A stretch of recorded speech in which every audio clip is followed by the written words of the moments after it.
नमस्कार दोस्तों, स्वागत है आपके अपने YouTube चैनल पर। आज मैं आप लोगों के लिए 100 अति महत्वपूर्ण प्रश्न लाया हूं।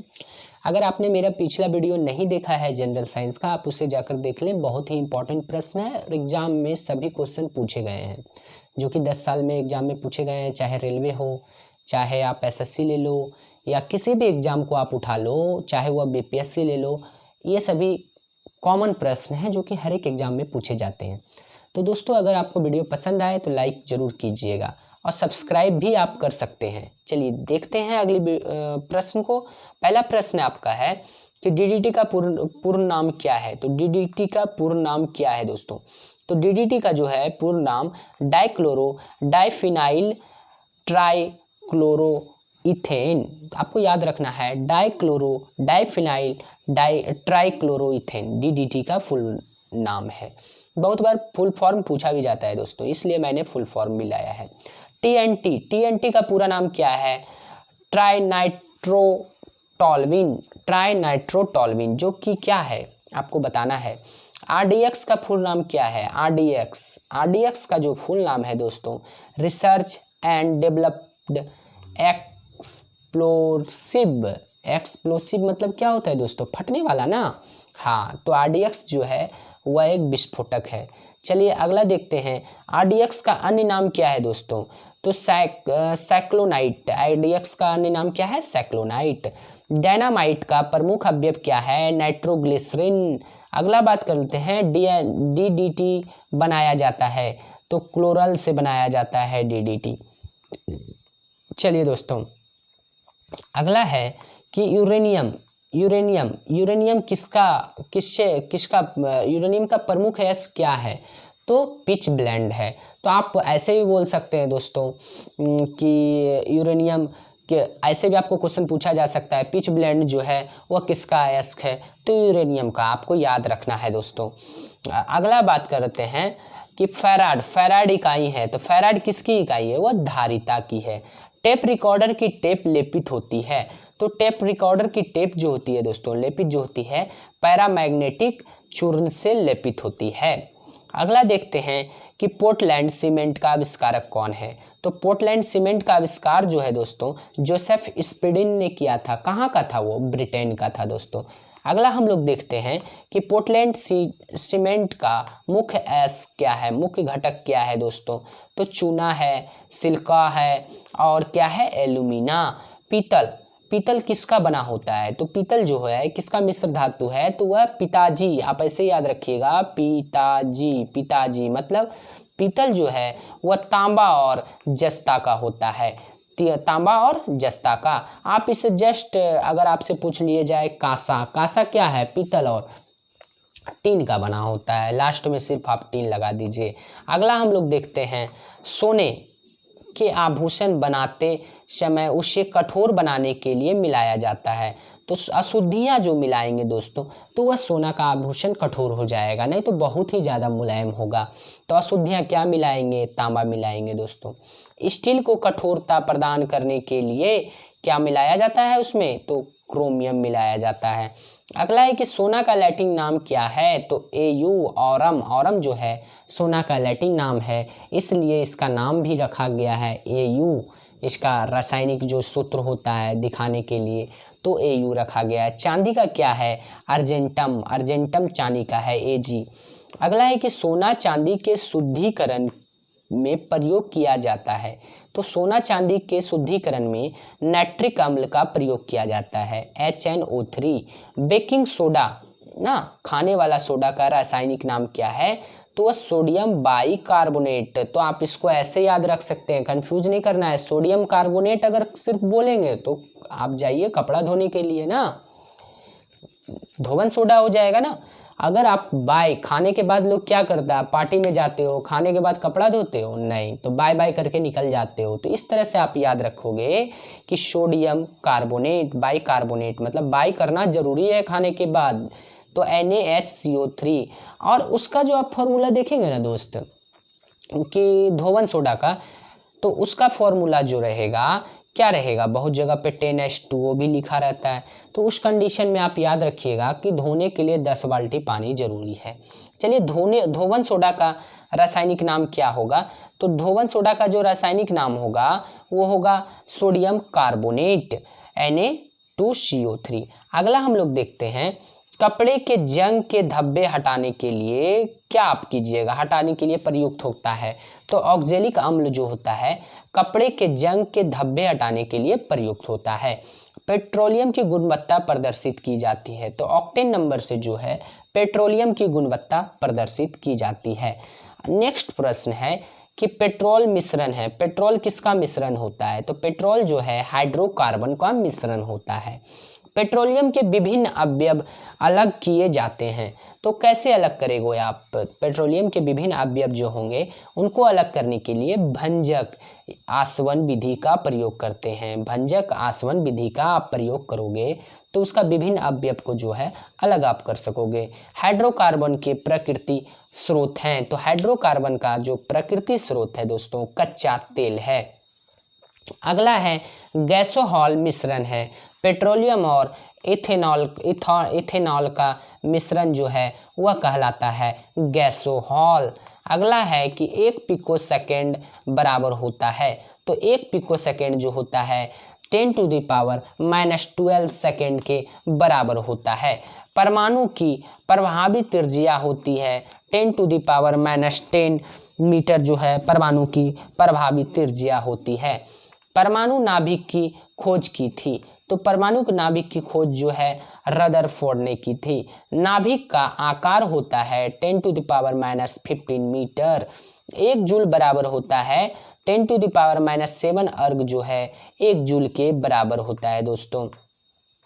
1 न्यूटन होता है 10⁵ डाइन के बराबर। 1 माइक्रोन बराबर कितना होता है दोस्तों, तो 1 माइक्रोन होता है 0.001 मिलीमीटर के बराबर। वेल्डिंग में प्रयुक्त होता है, तो एसिटिलीन एवं ऑक्सीजन। वेल्डिंग में कौन सा गैस प्रयुक्त होगा, तो आपको वहां दिया रहेगा एसिटिलीन, सिर्फ बहुत बार लिखा रहता है ऑप्शन में, तो आप एसिटिलीन को टिक करके आएंगे। चलिए अगला है गोताखोर सांस लेते हैं, तो ऑक्सीजन तथा हीलियम गैसों का मिश्रण होता है और उसी को लेकर गोताखोर जाते हैं। चलिए अगला प्रश्न हम लोग देखते हैं कि दूध से दही बनने में सहायक बैक्टीरिया है, तो वह है लैक्टोबैसिलस बैक्टीरिया जो है वह दूध से दही बनने में सहायक होता है। डबल रोटी बनाने में प्रयुक्त होता है, तो वह है ईस्ट जो है डबल रोटी बनाने में प्रयुक्त होता है। अगला है कि बेकरी में ब्रेड बनाने के लिए ईस्ट का प्रयोग किया जाता है, क्यों किया जाता है पूछा जाए क्वेश्चन, तो हमको लगता है बहुत ऐसे लोग जो है गलत टिक आउट करके आ जाएंगे। तो साधारण क्वेश्चन को भी आप साधारण ना समझें, क्योंकि ऑप्शन जब मिलता है ना तो गलतियां हो जाती है अच्छे से, तो ध्यान से देखें दोस्तों।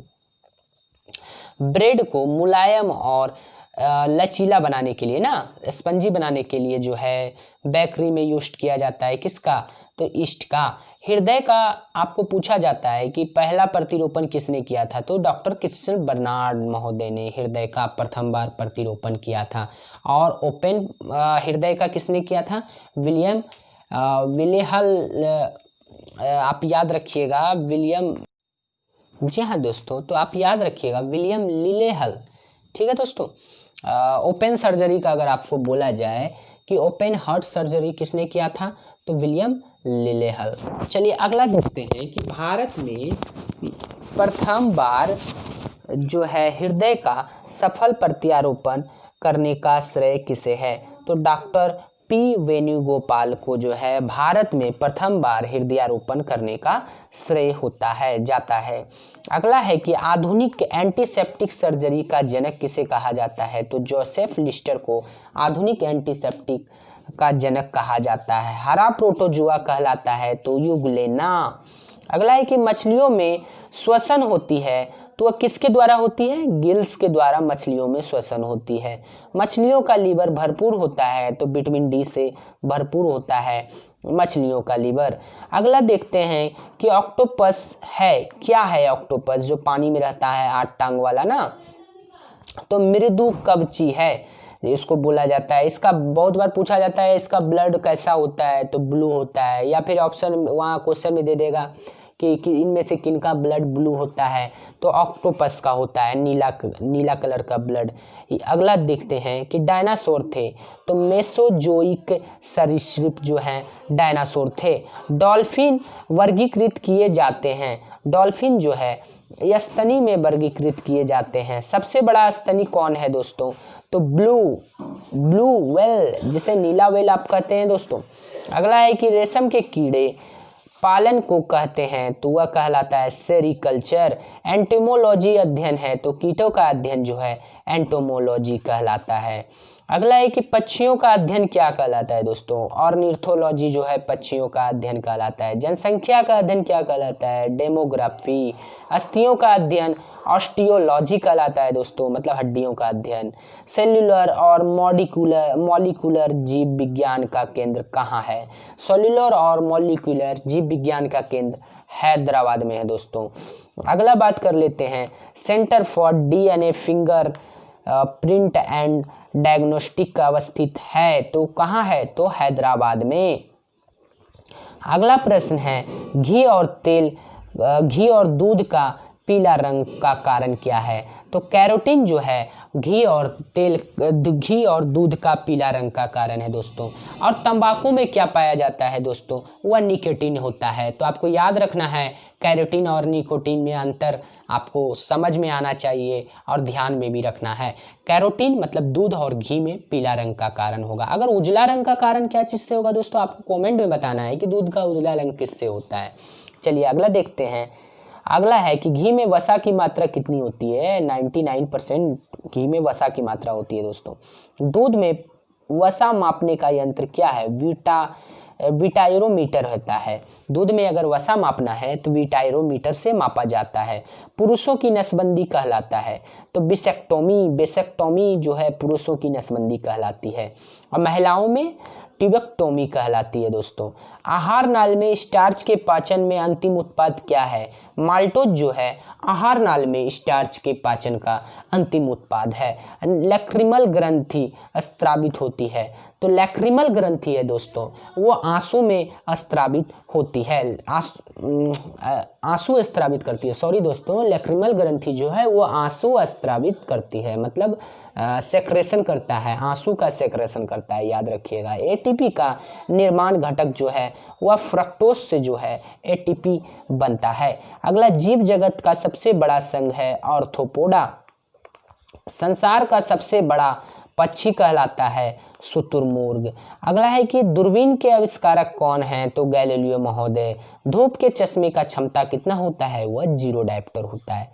नेक्स्ट प्रश्न है वस्तु की मात्रा बदलने पर परिवर्तित रहेगा, तो वस्तु की मात्रा अगर बदल देंगे दोस्तों तो उसका घनत्व जो है वह परिवर्तित रहेगा। अगला है कि सेल्सियस और फ़ारेनहाइट तापमापी एक ही मान प्रदर्शित करेंगे, कितने डिग्री सेल्सियस पे, कितने डिग्री पर, तो वह जो है -40 डिग्री पर दोनों बराबर होगा। कौन, सेल्सियस और फ़ारेनहाइट। सोनार प्रयोग किया जाता है, तो नौ संचालकों के द्वारा सोनार का यूज किया जाता है। सोनार का यूज अंदर आपको कौन कौन सा चीज़ रखा हुआ है समुद्र में, इसमें पता लगेगा इससे, ठीक है दोस्तों।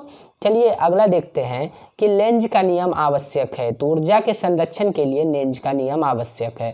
हॉर्न सिल्वर, जी हाँ दोस्तों, ये तो बताने की जरूरत ही नहीं है। हॉर्न सिल्वर जो है, सिल्वर लगा हुआ है, चांदी का अयस्क है, या बोलिए हॉर्न सिल्वर का अयस्क है तो चांदी है। चांदी का निष्कर्षण होता है तो अर्जेंटाइन से जो है चांदी का निष्कर्षण होता है। साधारण नमक का रासायनिक नाम क्या है, NaCl, सोडियम क्लोराइड। समुद्र जल में सर्वाधिक मात्रा में पाया जाने वाला लवण क्या है, सोडियम क्लोराइड जो है दोस्तों समुद्र जल में जो है सर्वाधिक मात्रा में पाया जाता है। चूने के पानी को दूधिया कर देता है, कौन करेगा, कार्बन डाइऑक्साइड जो है चूने के पानी को दूधिया कर देता है। कृत्रिम सुगंधित पदार्थ बनाने में प्रयोग किया जाता है, तो कृत्रिम सुगंधित पदार्थ अगर बनाना है तो एथिल एसिड का प्रयोग करते हैं, एथिल एसीटेट का प्रयोग करते हैं सुगंधित पदार्थ बनाने के लिए। कैल्शियम कार्बाइड पर जल की प्रतिक्रिया द्वारा उत्पन्न गैस। कैल्शियम कार्बाइड पे अगर जल की प्रतिक्रिया होगी तो वह क्या बनाएगा, एसिटिलीन। बहुत ऐसे बुक में आप देखिएगा एसिटिलीन का प्रयोग बताया गया है, वह फल को पकाने में भी यूज आता है दोस्तों, ठीक है, लेकिन ज़्यादा प्रयुक्त है नहीं, एथिलीन ज़्यादा प्रयुक्त है। चलिए अगला देखते हैं, परमाणु भार का अंतर्राष्ट्रीय मात्रक क्या है, C12। ठीक है, अगला है कि रेडियो सक्रियता की इकाई है, किसकी है, तो वह है क्यूरी की इकाई है। हाइड्रोकार्बन के समस्थानिकों की संख्या कितनी होती है, सॉरी दोस्तों, हाइड्रोजन के समस्थानिकों की संख्या 3 होती है, याद रखना है, बहुत बार पूछा गया है। अगला प्रश्न है, चूना पत्थर का रासायनिक नाम है, तो चूना पत्थर का रासायनिक नाम क्या है, कैल्शियम कार्बोनेट, CaCO3 जो है वह चूना पत्थर का रासायनिक नाम है। Plaster of Paris, CaSO4 plaster of Paris का यह सूत्र है, का रासायनिक नाम क्या है, calcium sulphate hemihydrate, calcium sulphate hemihydrate plaster of Paris का रासायनिक नाम है। अगला देखते हैं कि पेंसिलिन एंटीबायोटिक प्राप्त होता है, तो पेंसिलिन एंटीबायोटिक जो होता है दोस्तों फफूंदी से प्राप्त होता है। नेक्स्ट सफेद स्वर्ण है, तो सफेद स्वर्ण किसे बोला जाता है, प्लेटिनम को। द्रव सोना बोला जाता है तो पेट्रोलियम को। इलेक्ट्रॉन वोल्ट इकाई है, तो ऊर्जा का इलेक्ट्रॉन वोल्ट इकाई है। अगला देखते हैं कि जिप्सम, जी हाँ दोस्तों, जिप्सम जो है वह रासायनिक सूत्र क्या है उसका, CaSO4 मानव शरीर का सबसे बड़ा अंग क्या है, तो त्वचा है। त्वचा का रंग किसके कारण होता है, तो मेलानिन के कारण दोस्तों। मेलानिन अगर किसी व्यक्ति का ज़्यादा रहेगा त्वचा में तो वह व्यक्ति कैसा होगा, एकदम काला। अगर मेलानिन थोड़ा कम रहेगा तो वह सांवला होगा, और थोड़ा कम रहेगा तो वह गोरा होगा। ठीक है दोस्तों, याद रखना है। त्वचा की ऊपरी सतह कहलाती है, तो त्वचा की ऊपरी सतह जो है वह एपिडर्मिस कहलाती है। उत्तकों का अध्ययन कहलाता है, तो हिस्टोलॉजी जो है उत्तकों का अध्ययन कहलाता है। अगला है कि हरित गृह प्रभाव से संबंधित है, तो कार्बन डाइऑक्साइड जो है हरित गृह प्रभाव से संबंधित है। तो आप हरित गृह प्रभाव बोल रहे होंगे ना, ओजोन को क्षति जो पहुंचता है उसको क्या कहते हैं, वही है। ठीक है, आप बताइए कमेंट बॉक्स में, ओजोन को क्षति जो पहुंचता है उसको क्या कहते हैं, हरित गृह प्रभाव का इंग्लिश क्या होता है, प्रभाव का। तो ओजोन को क्षति पहुंचेगा तब ना हरित गृह प्रभाव होगा। चलिए देखते हैं, चलिए मैं ही बता देता हूँ। ग्रीन हाउस इफेक्ट कहते हैं ना दोस्तों। कॉफ़ी प्राप्त की जाती है, तो कॉफ़ी जो है बीजों से प्राप्त की जाती है। नोबेल का तेल, याद रखना है दोस्तों, बहुत इंपॉर्टेंट क्वेश्चन है। नोबेल का तेल जो है ट्राइनाइट्रोग्लिसरीन है, क्या है, ट्राइनाइट्रोग्लिसरीन जो है नोबेल का तेल कहलाता है। रेन कोट बनाया जाता है, तो रेन कोट जो बनाया जाता है पॉलीकार्बोनेट से बनाया जाता है, किससे, पॉलीकार्बोनेट से। प्राकृतिक रबर बहुलक है, तो आइसोप्रीन का बहुलक क्या है, प्राकृतिक रबर। अगला देखते हैं कि प्रतिरोध का मात्रक होता है, प्रतिरोध का मात्रक ओम होता है, जिसको कि आप ऐसे लिखते हैं ना, ऐसे लिखते हैं। चलिए देखते हैं, ल्यूमेन की इकाई क्या है, तो ल्यूमेन की इकाई जो है ज्योति फ्लक्स है दोस्तों। कैंडेला मात्रक है किसका, ज्योति तीव्रता का। पैराबैंगनी किरणों को अवशोषित करता है, तो ओजोन परत। अगर ओजोन परत नहीं होगा तो त्वचा कैंसर लोगों को हो जाएगा, इसलिए ओजोन को बचाना जरूरी है। ठीक है दोस्तों, और ज़्यादा इसको हानि कौन पहुंचाता है, CFC क्लोरोफ्लोरोकार्बन। चलिए एक्सरे का खोज किसने किया था, तो WC रॉन्टजेन ने एक्सरे का खोज किया था। जब एक लड़की झूले में बैठकर झूल रही है, यदि वह एकाएक खड़ी हो जाए तो दोलन काल क्या हो जाएगा, तो दोलन काल इसका जो है कम हो जाएगा। एक बार आप लोग चेक करके जरूर बताइएगा दोस्तों। अगला है कि जब किसी गतिमान पिंड की गति हो तब उसमें लगने वाला समय होगा। तो जब किसी गतिमान पिंड की गति हो, दोगुनी हो जाएगी गति हो, तो उसमें लगने, छोड़ दीजिए दोस्तों, ये क्वेश्चन जो है अधूरा है। चलिए अगला देखते हैं, पैरिया बीमारी है, तो पैरिया जो है मसूड़े की बीमारी है। यह जो है कवक जिसको कहते हैं उससे होता है, कवक नहीं दोस्तों, ये होता है आपका फंगिस से होता है, फंगिस से, जिसको फफूंद कहते हैं ना, फफूंद है, आपको बताना है कंफर्म। क्या दोस्तों, आपको कंफर्म बताइए। चलिए मैं ही बता देता हूँ। तो यह जो है पैरिया जो है एंटीमीबा जिंजीबेलिस जो है कवक के द्वारा नहीं दोस्तों, परजीवी के द्वारा होता है। याद रखिएगा, यह प्रोटोजोआ जनित रोग है। जैसे कि मलेरिया तो किससे होगा, प्रोटोजोआ से होता है। पायरिया किससे होता है, प्रोटोजोआ से। सोने की बीमारी प्रोटोजोआ से होता है। पेचिस प्रोटोजोआ से होता है। कालाजार प्रोटोजोआ से। एकदम याद रखिएगा दोस्तों, मिस्टेक ना हो ये सब। तो चलिए देखते हैं, एनीमिया रोग होता है तो एनीमिया जो है लोहे की कमी से होता है। सिरका मिश्रण है तो सिरका किसका मिश्रण है, पानी और एसिटिक अम्ल का। चलिए अगला देखते हैं, कार्य करने की दर को कहते हैं। तो कार्य करने की दर दोस्तों क्या कहलाता है, कार्य करने की दर शक्ति कहलाती है। अगला है शक्ति का मात्रक होता है वाट ना, P = W/T जूल प्रति सेकेंड। W का क्या होगा, जूल, एंड T का सेकेंड हो जाएगा तो जूल प्रति सेकेंड। P = W/T याद रखिएगा दोस्तों। आंख का रेटिना कार्य करता है तो कैसा, कैमरे में फिल्म की तरह।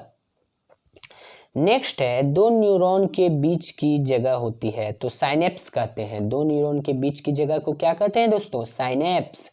विद्युत बैटरी का आविष्कार किसने किया था, तो वोल्टा ने किया था। नवजात शिशु में हड्डियों की संख्या कितनी होती है दोस्तों, तो नवजात शिशु जब होगा उसमें हड्डियों की संख्या लगभग 300 होती है। अब बाद में वो जुड़कर 206 बन जाती है। ठीक है दोस्तों, जब आप जवान हो जाओगे तब, कोई व्यक्ति जवान हो जाएगा तो उसकी हड्डियां कम जाएगी बच्चों से। चलिए देखते हैं कि बुनसेन बर्नर कार्य करता है। तो बुनसेन बर्नर जो है बर्नौली के सिद्धांत पर कार्य करता है। किसके सिद्धांत पर, बर्नौली के सिद्धांत पर। पानी का बुलबुला चमकता है तो वह किसके कारण, पूर्ण आंतरिक परावर्तन के कारण चमकता है। मैंने पिछली वीडियो में अच्छी तरह से बताया है पूर्ण आंतरिक परावर्तन। चलिए हुक का नियम, हुक्स का नियम है तो प्रतिबल बाय विकृति, प्रतिबल बाय विकृति होता है। नमक को बर्फ के साथ मिलाने से हिमांक क्या होगा, हिमांक जो है वह घटेगा। इसलिए देखते हो आप दोस्त कि आइसक्रीम वाला ज़्यादा देर बर्फ को जमे रहने के लिए उसमें नमक डालता रहता है, नहीं तो फिर तो वो पिघल ही ना जाएगा दोस्तों। चलिए कुछ ना कुछ तो मिलाना ही चाहिए, अशुद्धि तभी ना रहेगा, नहीं तो रह नहीं पाएगा। चलिए मैं अभी आपको ये भी बता देता हूँ, जैसे कि मलेरिया रोग बहुत बार पूछ लिया जाता है कि मलेरिया रोग किससे होता है। तो मलेरिया रोग जो है दोस्तों वह किससे होता है, तो मलेरिया रोग आपका होगा परजीवी से। इतना सा पूछा जाता है साधारण एग्जाम में, नहीं तो मैं पूरा ही बता देता हूँ परजीवी से। यह कौन सा अंग को प्रभावित करेगा, तिल्ली एवं आरबीसी। तिल्ली आप जिसको स्प्लीन कहते हैं ना। और किससे होता है, परजीवी कौन सा इसमें होता है, तो प्लाज्मोडियम। कौन सा परजीवी होगा, प्लाज्मोडियम दोस्तों। अगला है कि वाहक मच्छर कौन सा है, तो मादा एनाफिलीज। और लक्षण क्या होगा अगर किसी को मलेरिया हो जाए, तो ठंड के साथ बुखार लगेगा दोस्तों। अगर पैरिया हो गया तो वह मसूड़ा में होता है दोस्तों। तो किसके द्वारा होता है, कौन से परजीवी के द्वारा, एंटीमीबा जिंजीबेलिस के द्वारा होता है। तो क्या होगा, मसूड़े में रक्त आएगी दोस्तों। अगला है कि सोने की बीमारी होती है, बहुत लोग को सोने की बीमारी हो जाती है, तो दिमाग से ही होती है ना सोने की बीमारी, तो वह जो है ट्रिप्नोसोमा के कारण होती है। परजीवी कौन सा है, ट्रिप्नोसोमा। तो किससे ये होता है, वाहक कौन फैलाता है इसको, तो सीसी मक्खी। यहाँ देखिए लिखा हुआ है ना सीसी मक्खी।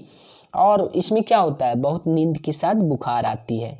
पेचिस, पेचिस जो है कहाँ प्रभावित, कौन सा अंग होता है, तो आंत होता है।